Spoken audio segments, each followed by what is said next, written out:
Hey there, comic book fans. What have I got to show you today? This is Black Science number 1, the Image Giant Sized Artist Proof Edition. Show you how big it is. That's a normal size comic, so it's up at artist edition size. This is the size of the original art.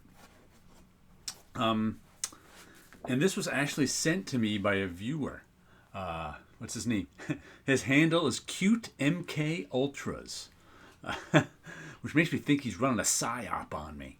But anyway, he mailed this to me from England 8 weeks ago. It took 8 weeks to get here. He's just like, I like your taking a look videos. Want something to take a look at? I was like, sure. And I actually read Black Science number 1 back when it came out in 2015. I think this came out. And I liked the first issue, but then there was something. The second issue was shorted and didn't come into my shop or something. And I ended up not getting any more issues of it, but I liked it. Oh, it's by Rick Remender and Matteo Scalera as the artist.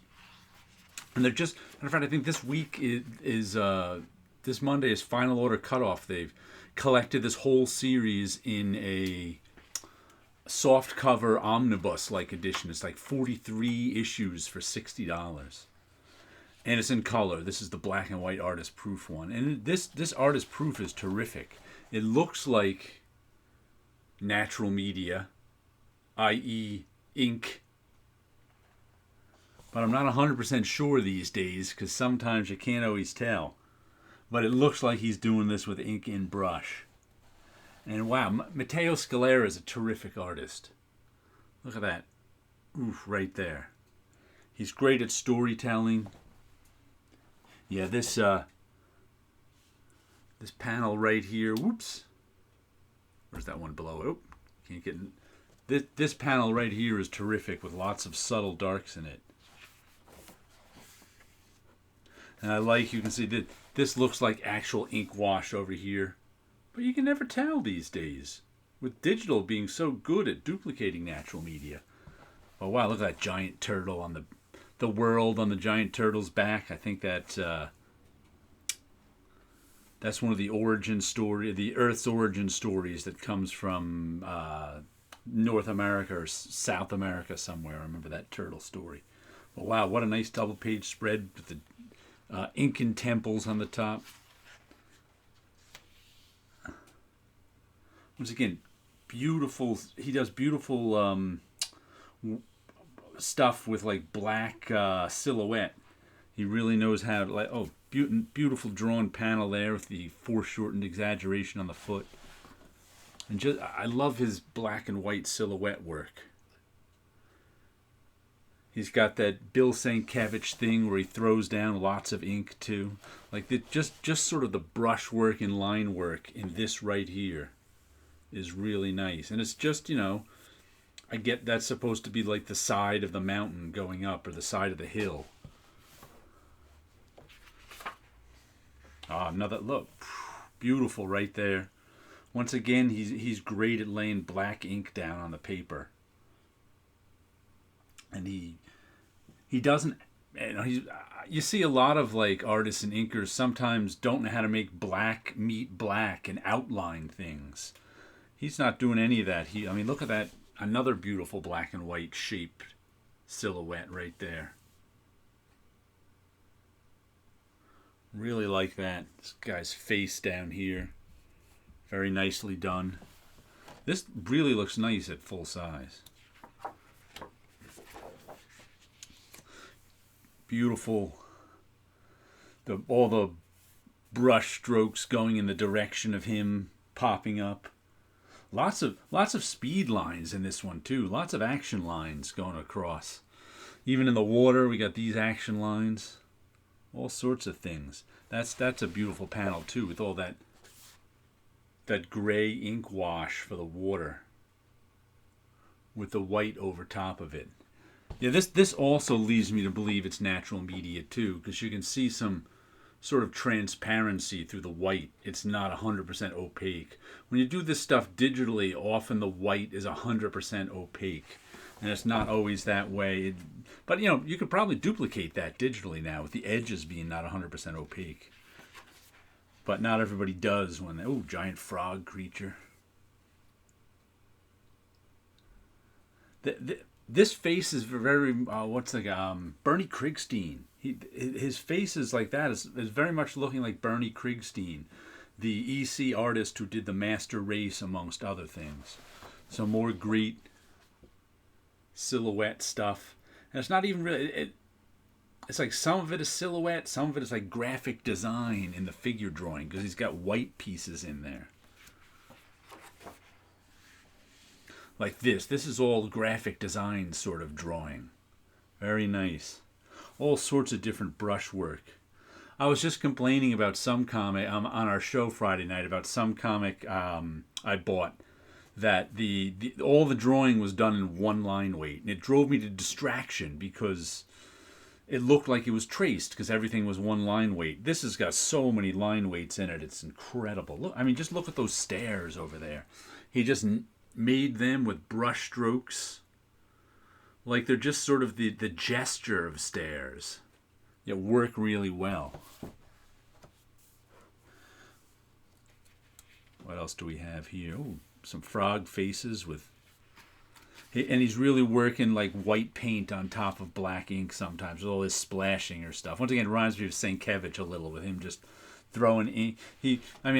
Lots of people have thrown ink around a page, but Bill Sienkiewicz was sort of one of the first ones to do it in mainstream comics. Let's see, will that go into focus? Go into focus, will you? There we go. Now it's looking good. Oh, beautiful sweeping sword cut of some... Oh, look at this large figure. Didn't even notice that as I flipped this page. Ah, another nice semi-spread there with this going all the way across. Dancing figure. Dancing frog figure, is that in the middle? But, you know, just look at all the different marks and brush strokes and inking techniques he's got. He's got, you know, this gray coming off of here. He's got more sort of up and down brush strokes. All these sort of classic motion line brush strokes. Wonder if he did those freehand. Sometimes you do those brush strokes like against the edge of something. Sometimes you do them freehand. I wonder which way he did them. Once again, another really nice silhouette with this white here. Let's see if we can get that. Two figures? It looks like he's carrying someone up there.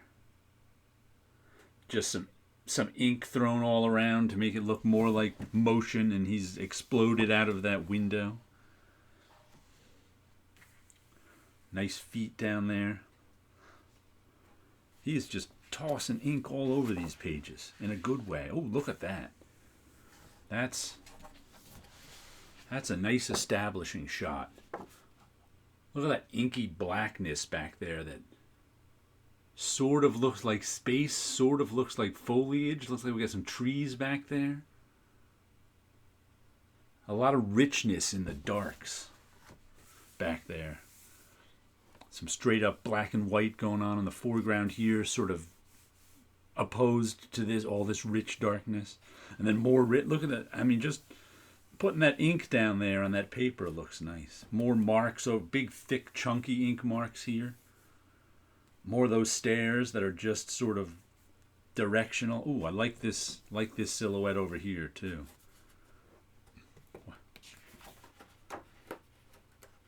And this is the first time I'm looking through this since I got it. I've had it sitting around for a couple of days waiting for to make this video so I could look at it. I flipped a couple of pages and glanced at it and knew I'd have a lot to say, so I figured I'd wait. Oh, look at more just like his background stuff right there. Those ink marks and trees. Terrific. Nice face down. There's really a Krigstein-ness to his linear faces. Not so much this ink stuff being thrown around, but these linear faces remind me of Krigstein.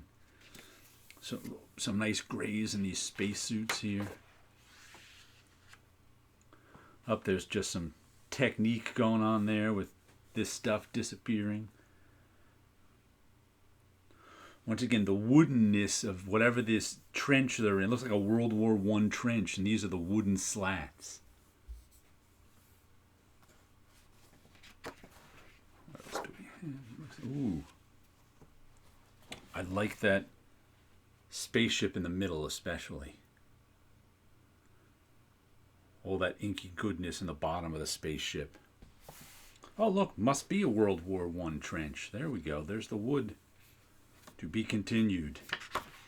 Anything else? Oh, these are the covers. Yeah, there's a World War I soldier with his helmet. Well, he did a good job of making that trench look like a World War I trench, because that's what I got from it immediately without even reading the story. Let's see if we can get this into focus. There we go.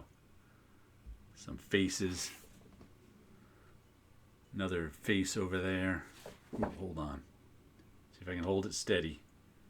There we go. Get the camera to focus. Very nice.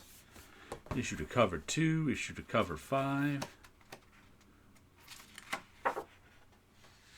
Ooh, issue to cover 6. That's nice.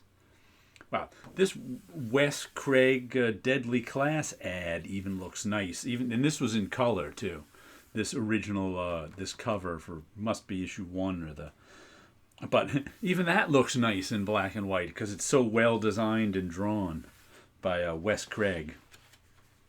Rick Remender's other book. But yeah, really nice book.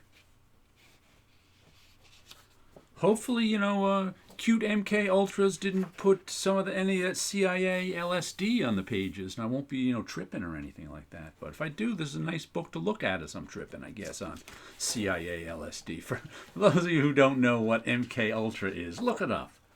It was a CIA program in like the 50s and 60s or something like that, where they gave LSD to people, amongst other sneaky things. But wow, really nice looking book. Okay. There you go. Little Black Science.